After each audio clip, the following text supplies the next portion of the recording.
Whoa, what's up guys, Sporhacker here, and today we're going to review an indie comic, probably one of the best that you could find on Indyplanet at the moment, and that often gets overlooked, except by me.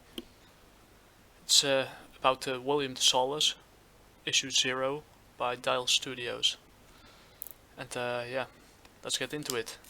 As you see, this is the cover with the main character, William, and a bunch of zombies from it looks like Seljuk or from at least undead Muslim warriors, but we'll get into that very soon. I like the cover art. It's kind of it's kind of, yeah, like an oil painting, and yeah, and something that reminds me also of Belgian comics and things like Templars, etc. But yeah, here we go to the next page. The cover, it's written by James Andrew Clark, the artist Chris Mays, the colorist David Ocampo, letterer Rich Leeser, cover artist Kelly Williams, design Thomas Maurer, and editor Lisa Clark. It was released in 2015 by James Andrew Clark, and it's a production of Del R Studios, and it's previously published in another there's like in a magazine or something, not sure. But yeah, let's get into how the story starts. It starts with yeah, William The Soulless in the county of Edessa, in the north of the Holy Land, of this case Israel. It's the year of the Lord 1100, which means 1100 Ad Domine. Yes, I still keep the old-fashioned definition, or place. Yeah, here you see William The Soulless riding on his horse towards yeah, the city walls, and one of the guards says, or at least says Sir Gilham Bernard. One of the guards tells him to stand and be recognized, and he tells him he seeks rest for his horse, etc. And yeah, he's greeted by the lords, one of the lords. Sir tells him it's good to see him, and yeah, he didn't intend to stop. His name is Edmund. He tells him, yeah, he didn't want to rest here, but yeah, he had to because his horse is getting tired. And yeah, here they meet the other yeah, knights, and yeah, they must stay William. His name's William. And yeah, Sir William the Soulless. He's welcomed here by the guests. As you can see, I like the artwork. It's not too clean, not too. Kind of reminds me of it probably has some inspiration of manga or Franco-Belgian in it. Yeah, I love the detail in it. It's nice coloring, pencils, good lettering. Here he comes. Here's about to tell him about his adventures in Anatolia, Turkey, of course, and the Battle of Ascalon, and of course there's one guy who doesn't believe him, and the guy's Henry. No doubt that one is still worth hearing, huh? Yeah, and he doesn't believe him. And yeah, he considers him a traitor. But yeah, like I said, the legend changes every time, and yeah, he promises he'll burn in hell for it during dinner. Great guy. But spoiler alert, he'll change later on in the story. And here he tells the story about how he lost his soul, and yeah, it was taken from him by an succubus, in this case. And yeah, basically enchanted him, tricked him. They yeah, she even slept with him, and she ripped his heart out. Giggity. Because yeah, I must say, I like how the women is drawn. or at least the succubus is drawn, or the demon. Because yeah, I'm a simple man. I like the curves, I like to call that. Yeah, I love how it flows how it comes together, how it flows together, and in the morning, yeah, she was gone. The dwarf black and he was gone. It's just that William is basically soulless, and yeah, now he's basically pursuing her because yeah, the guy wants his soul back, and yeah, Henry doesn't believe him. He goes straight for his sword. He will cut his plasma from his head off, back to hell where he belongs. But at that moment, the scout appears, and Kerbosha, probably one of Mosul, is yeah, sending a new army to avenge his humiliation at Antioch. Kerbosha, and yeah, they to the rear. The bulk of the forward army is an infantry of Christian soldiers. So even Christian soldiers marching with Turks. Yeah, it's for that time it's kind of crazy, but the reason why will be revealed on the next page. And yeah, now it appears the bodies of Templar of knights of French knights, Templars, maybe something like that. And the armor is broke. And yeah, the best part is, there comes the best part. The armor is broken, erect, and Sir William asks if he has a rune or marking like this, and they do. And yeah, he of course Edmund is warned that yeah, the force will come to his that they will come to his sea walls, and yeah, basically turn everybody into zombies. And Henry of course doesn't believe him, and it's a traitor. And at that moment William had enough. He pushed it too far, and he draws his sword, holds the point of it, the tip of the sword to his throat, and tells him that if he tries it one more time, he'll cut his head off. And, yeah, then implement the strategy, and they march forward. And he tells him, yeah, some guy asked for a ballista, and William tells me he doesn't need him. And the warrior known as William The Soulless rides off with one of the best knights close to the Holy Land. Yeah, I love how this panel looks like. A few guys in the back, few other riders in the background, William up front. It's beautiful detail, some beautiful details in it. His horse ready for battle. I love it. And the next page, here comes the knights of the north. Towards the knights north, and here they are. Here comes the horde of undead monsters.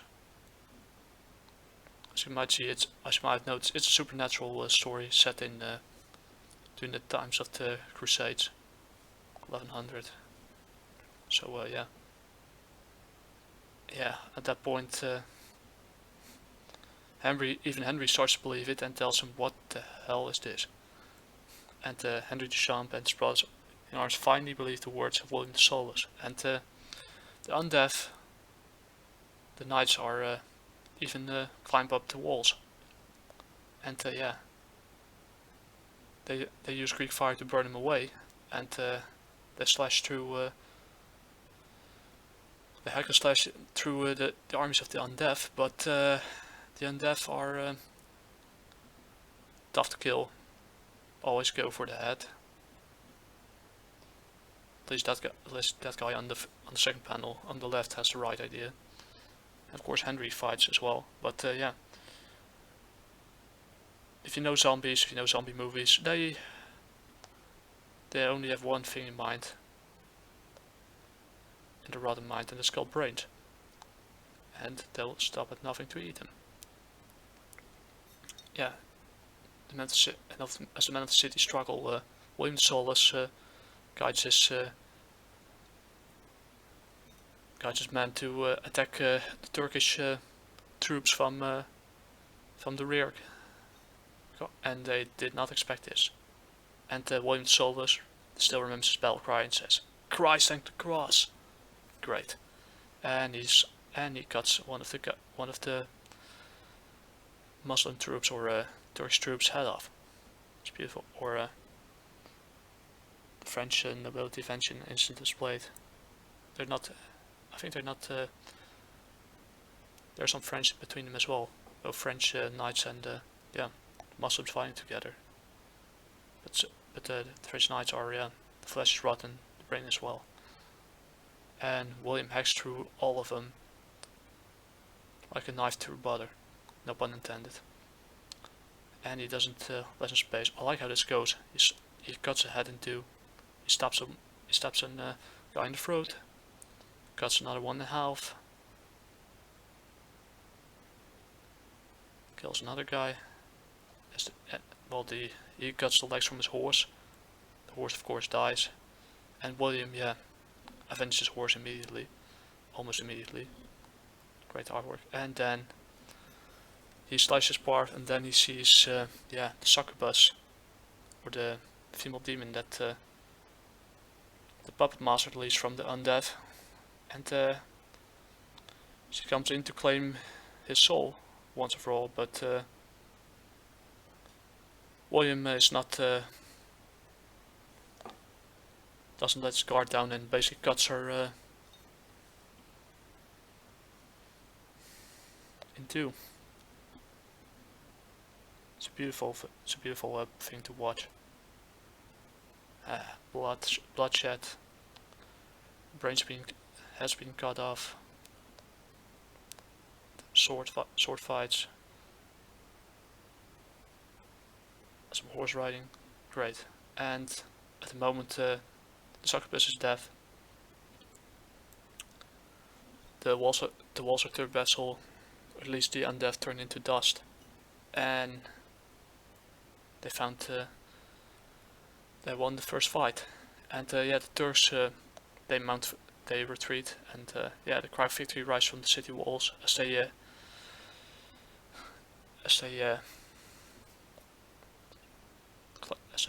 were victorious over the undead. Yeah, but there's a catch to it. William doesn't celebrate, and he knows that his soul is still he still stands. He thought that he was about to die, and but apparently she was not the puppet master that owns his soul, and it was held by another Kerboga, the one from Mosul, at least the Caliph, or the Vizier of Mosul, has his soul in hand. It's pretty typical for the time that Christians versus Muslims, etc. Those kind of things. But here you have kind of a plot twist that I didn't expect the first time I read it. Is Henry Duchamp writes towards William The Soulless and tells him to stop, and he basically apologizes for the way he treated him, how he kind of blew it, and his lord had been killed. My debt to him is released, and he asks him if William wants to have him as his liegeman, if I spelled that word correctly. Apparently I did, yes. And he heard about Edmund's death, but he's not obligated to vassals, and he wants to go east, travel to Mosul, I think, to kill the Boga and claim his soul. But he's basically a lone wolf type of guy who works alone, similar to Merrick, and also similar to Merrick Bolton from Power Rangers Wild Force, and also pretty close to characters like Johnny Blaze and Danny Ketch. And with that being said, William rides into the sunset and departs for the fleeing Turks and heads east to Mosul. And with God's will and a scrap of luck to salvation.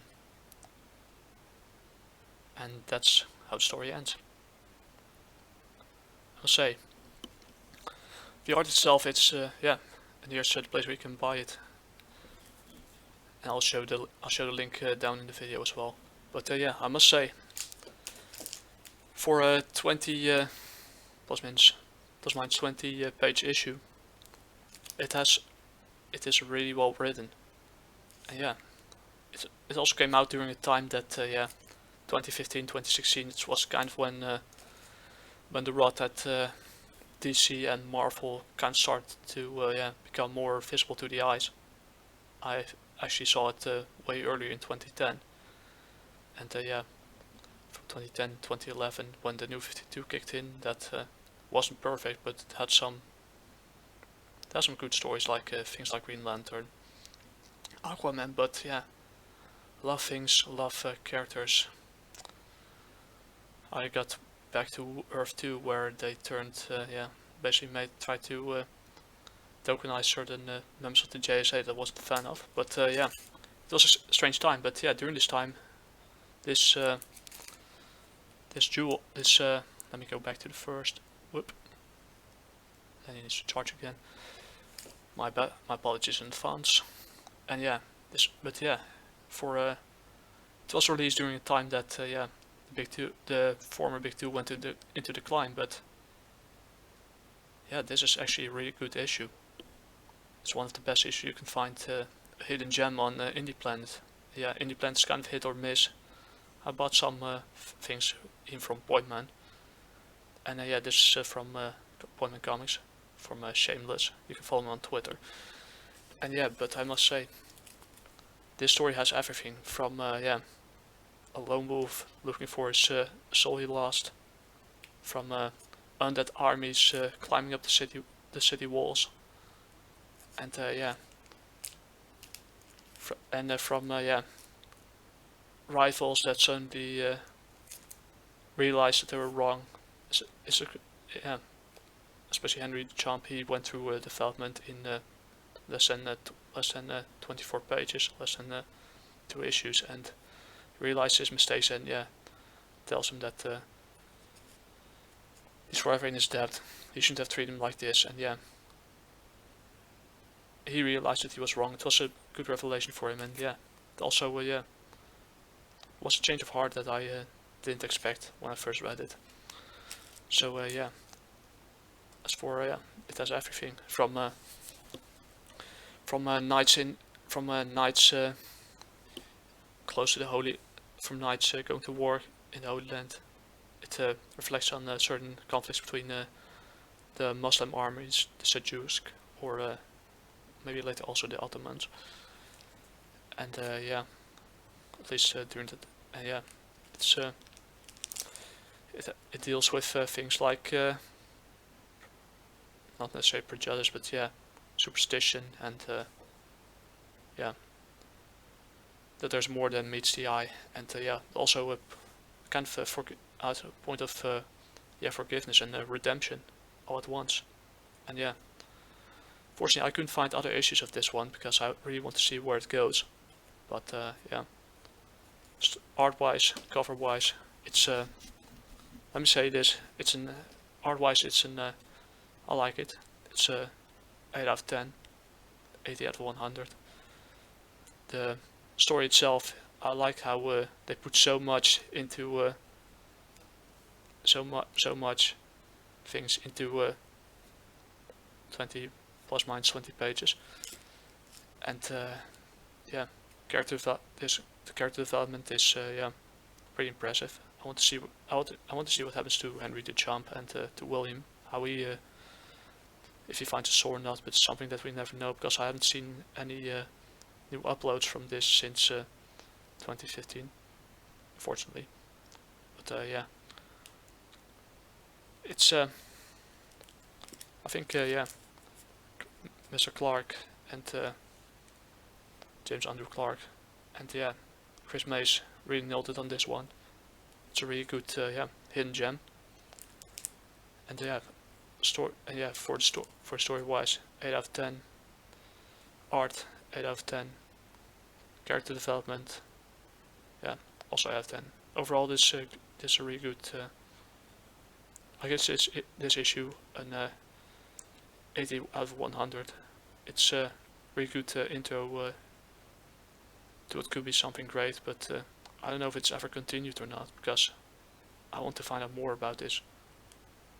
Maybe R Studios has other issues, has a site or something that I want to know, that probably I never heard of.